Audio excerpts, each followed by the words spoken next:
অফারটা আমার কাছে এসেছিল, সেই চলচ্চিত্র যিনি আমার কাছে নিয়ে এসেছিলেন সেই পরিচালক যদি আমার মাথার উপর হাত না রাখতে পারতেন তাহলে বোধহয় আমি আজকে চিত্রনায়িকা হতাম না।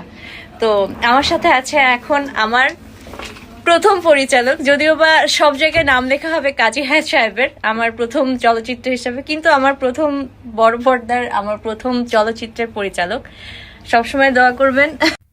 শাকিব খানের সাথে প্রথম সিনেমা সাইনিং মানি করেছেন যাহারা মিতু। আগুন সিনেমা আর মুক্তি পাবেন না, এর আগে মুক্তি পেয়ে যাবেন যাহারা মিতু সিনেমা।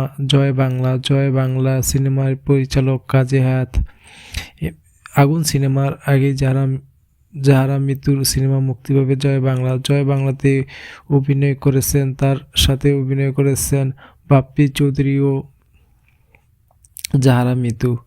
এর পরিচালক কাজী হায়াৎ। আর আগুন সিনেমা শাকিব খানের সাথে যেই প্রথম সিনেমা সাইনিং করেছেন সেটা ছিল আগুন, যাহারা মিতু ও শাকিব খান।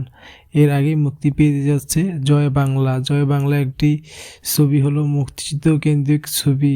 কাজী হায়াতের 51তম এই সিনেমাটি জয় বাংলা 51তম কাজী হায়াতের সিনেমা মুক্তিযুদ্ধ কেন্দ্রীয় নিয়ে এই সিনেমাটি নির্মাণ করা হয়েছেন কাজী হায়াত। তাই মুক্তিযুদ্ধ বিষয়ক সিনেমা থেকে এই সিনেমার নামকরণ করা হয়েছে জয় বাংলা। এর ভিতরে দেখা যাবে বাপ্পি চৌধুরী যুদ্ধে করতে যাচ্ছেন এই সিনেমাতে। আর